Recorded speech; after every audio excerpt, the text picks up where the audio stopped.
lang po ninyo. Laman lang, laman lang. Kuya, huwag mo nang i-ano yan. Tatanggalin na namin yan. Tatanggalin na namin.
Sarap pa ng tulog, oh.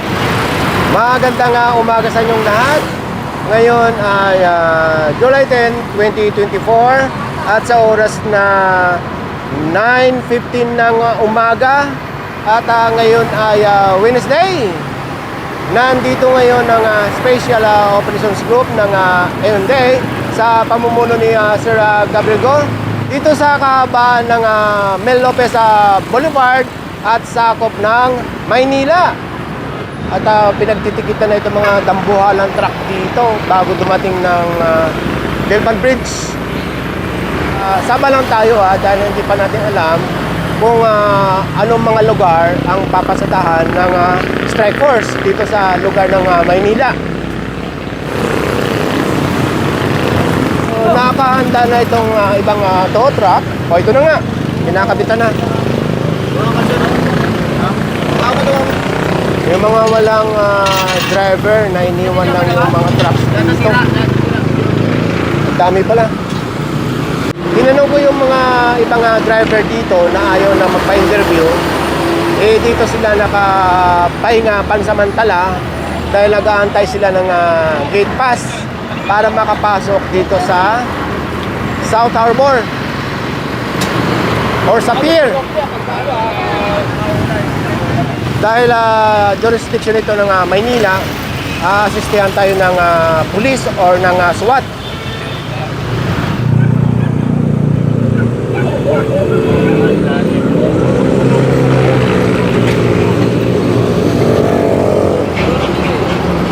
Bali nagkalat ang team. Merong nauuna at merong nahuhuli.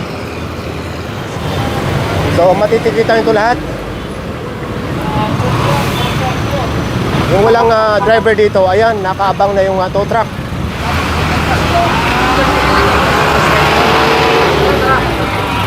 So ayon kay Sir Gab, itong team na ito, pagdating to sa ilalim ng tulay sa Delpan Bridge, mag-u-turn at pagtitikitan yung mga truck niya sa kabila. Kaya sa kabilang side na yan. At tayo naman, kay diretso sa may Arten. May nasita pang nakasuot ng nutshell. So yung nutshell na yan, yung hindi autorisadong helmet, mas mahal ang multa, 3,000 kaysa walang helmet. Yung walang helmet, 1,500 lang.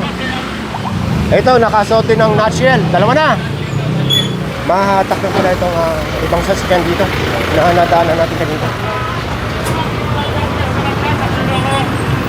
Ilan tow truck kailangan mo dyan? Ilan? Sa kanila.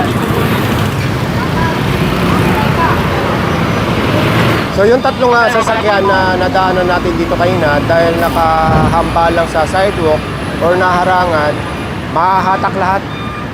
At yung isang van doon.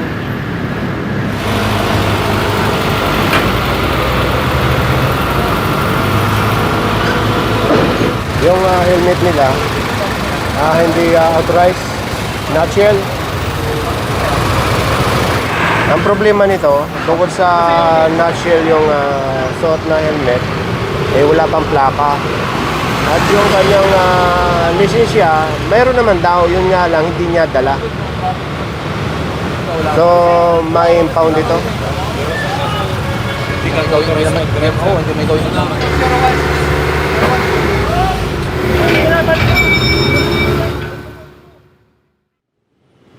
Okay, o saan tayo? Ito yung Delpan Bridge. Ito naman yung Delpan Street.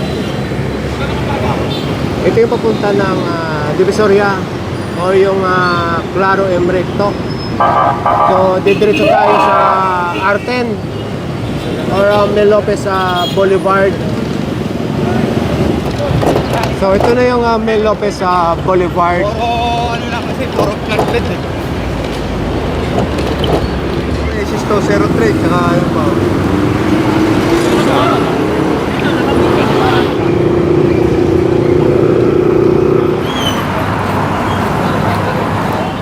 Ang oras ngayon ay 10:14 ng umaga.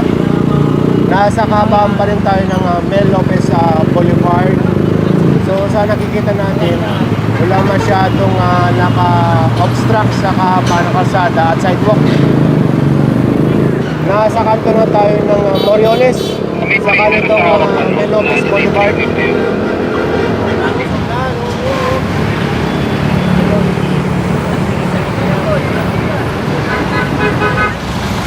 Basta, tatali natin. Tulak! Pagka lampas lang ng Moriones,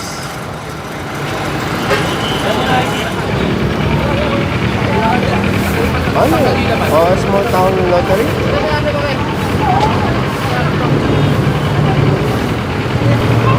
Hindi, yung laman lang po ninyo. Laman lang. Ano din? Medyo wala.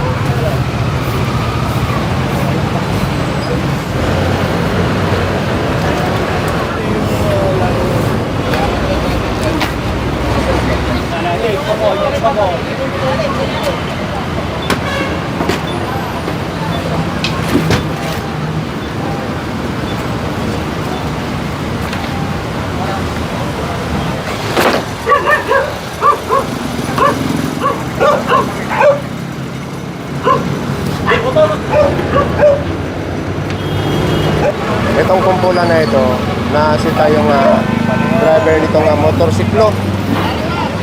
Dahil walang helmet yung nagdadala. So itong mga basurang nakikita nyo, nakakalat na yan. Dapat obligasyon ng mga residente dito na ibigay sa tamang lagayan, hindi nakakalat. Tapos pupunin na lang ng waste management ng LGU. Malinis lang ang pagkita. So yung mga kinukumpiska ng mga clearing team, yung mga nakaharang na obstruction sa kalsada at bangketa. Hindi yung basura.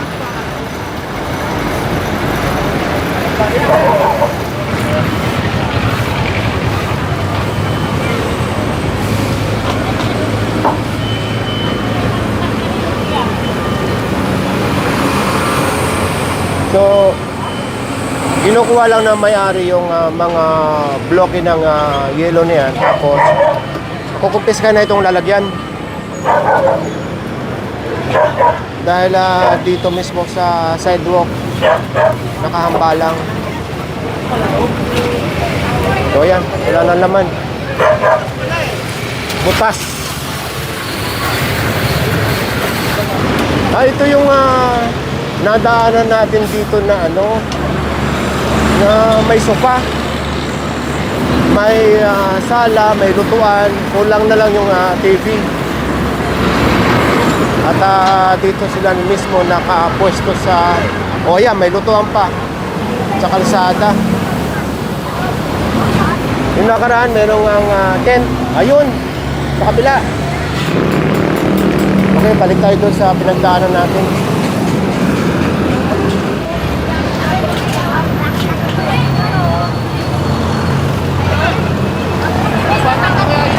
Para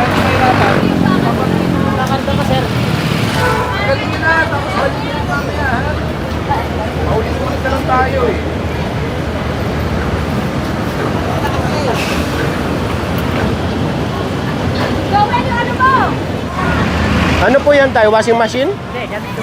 Ah, damit. Dali ko, kunin na yan, dali mo na. Ano bang kukuha nito? Ayaw nyo. Kunin nyo.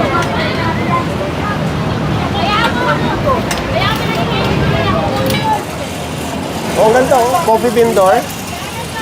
May susi yan, may susi. Paano nakakabili dyan? Dito? 5 piso po. Dito, dito. Ah, ito. Ayun. Oh.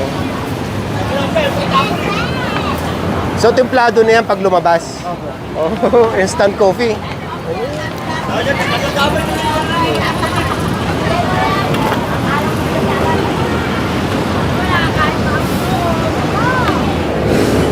Ang kahit kayo daw. Oo. Hindi daw, napawaiting lang po yan. May naman doon namin namin yan eh. Natapos yun. Pasok nyo sa loob kung kayo mag-welding. Opo. May na. O yung tricycle, pag wala may gusto. Bali pa daw.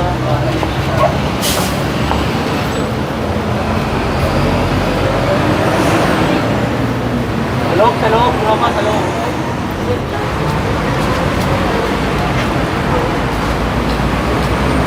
So, pinatabi na lang muna. Hoy, bukas na lang sa loob.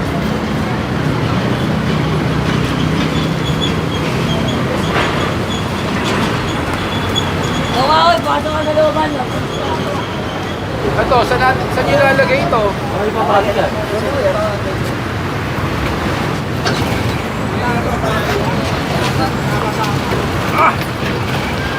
Wala dito. Huwag mo na buhatin dyan sa ano. Diyan kayo. Bye.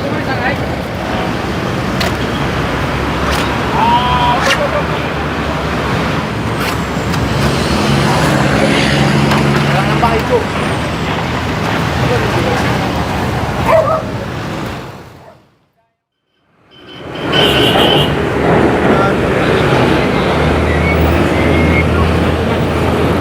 Ito, pinagsabihan na ito eh. At hindi kulumpis kayong tolda. O yan. Ganyan na ang nangyayari pagka hindi kulumpis kayong tolda. Ayan. Kumpiskado na. Malamang pati yung tolda kunin na rin dahil binabalik-balik lang yan.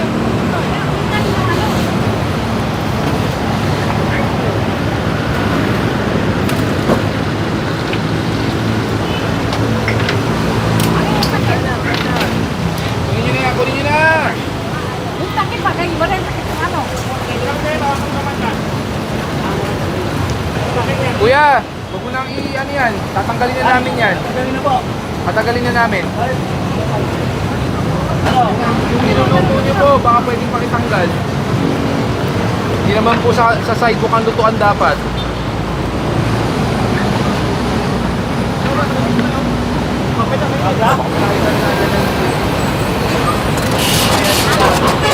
Ganyan ang mangyayari pagka halimbawang binigyan na ng abeso.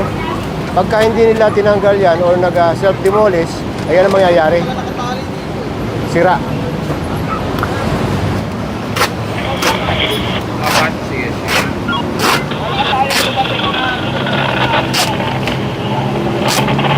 Sige, sige. Sabay-sabay tayo papasok ng kapulungan.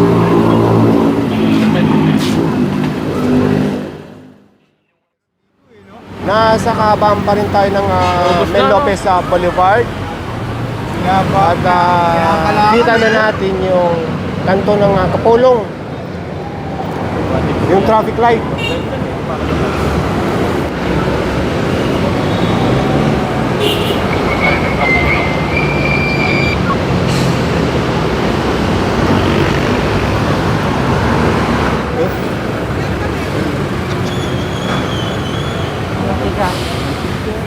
Nasa kanto tayo ng Mel Lopez Boulevard sa itong Herbosa Street. Piri! Itong R10 at Mel Lopez Boulevard, ito ay main thoroughfare or kasama ito sa Mabuhay Lane. Kaya pagka nandito ngayon ang clearing team sa Maynila, itong Pinabalang ko. Arten o Mel Lopez Boulevard ang unang kiniklear. Hindi po. Nababalang ko. Yung laman pala ng mga container na ito, mga mantika. At nung sisitahin na, sabi nila ay pinapasok na nila sa loob.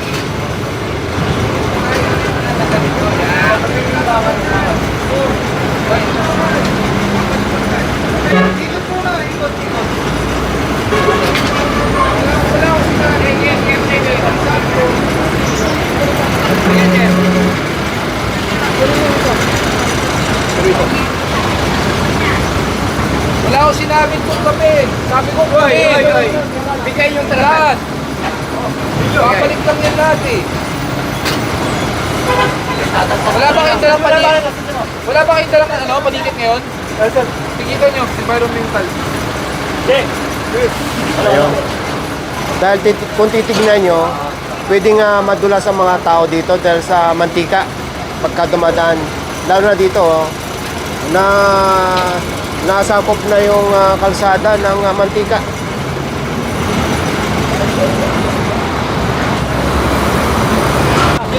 Saka yung ano? Saka ano? Ride mo hazard. Sir, ito yung naninikit ng scope. Ano ang pwedeng itiket nyo dito? Yung number 3, number 5, sir. Saan? Number 3 And number 5. and number 5. So, bali, magkano yan? Yung number Bali 2K. 2K. 1K. Doon sa nakita nating panikit ng scope, ay nakita natin doon yung number 3 and number 5.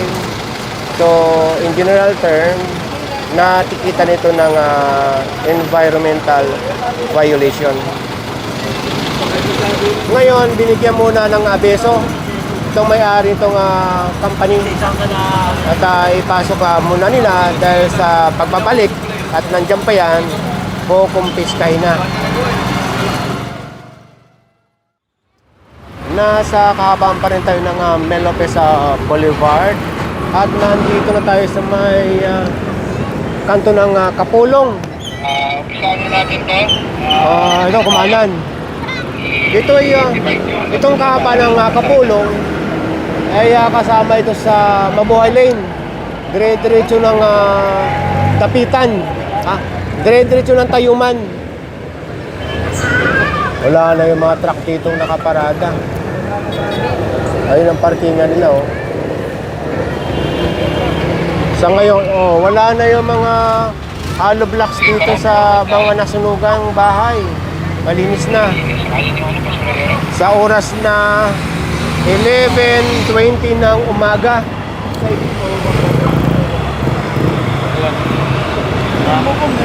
Itong kahaba ng Kapulong ay sakop ng Tondo, Manila. Kaya kayo.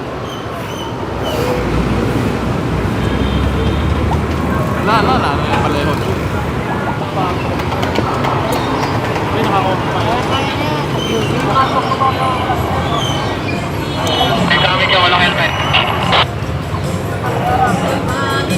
Harang, walang helmet. Magmula doon sa pinasukan natin dito, ang mga nakahambalang, itong mga tricycle. Pero yung mga illegally park vehicle, bukod dito sa mga ayan, wala na tayo halos nakikita.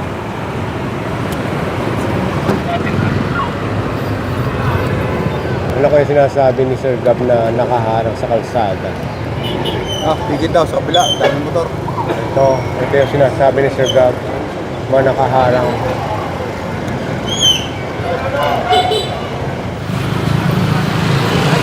Bago palisin. License muna bago palisin.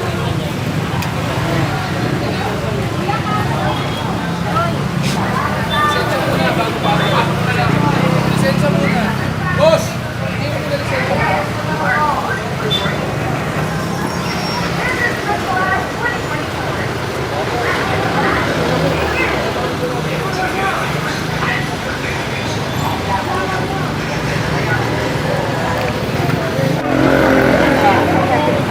So, katulad nito, kaya kinokumpiska yung tarapal. Ito, nabangga ako dito sa likod. Yun ang purpose.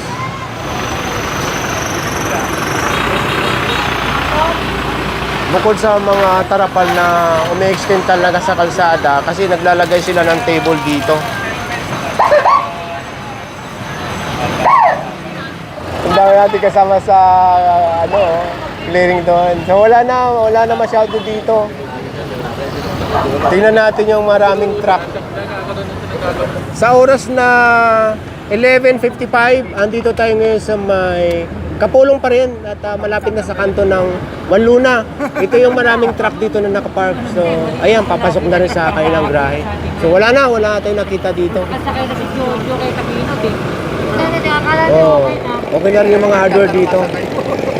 Ito na yung kanto ng Kapulong at ng Manluna at sakop ng Tondo, Manila.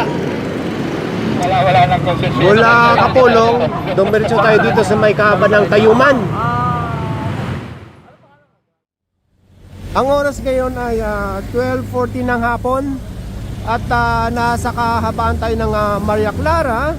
Kanina nasa Manila tayo, ngayon nasa Quezon City na at yun na nga, nasa kahabaan ng Maria Clara. May hinahatak na pala doon sa unahan. Pinadaanan natin ngayon.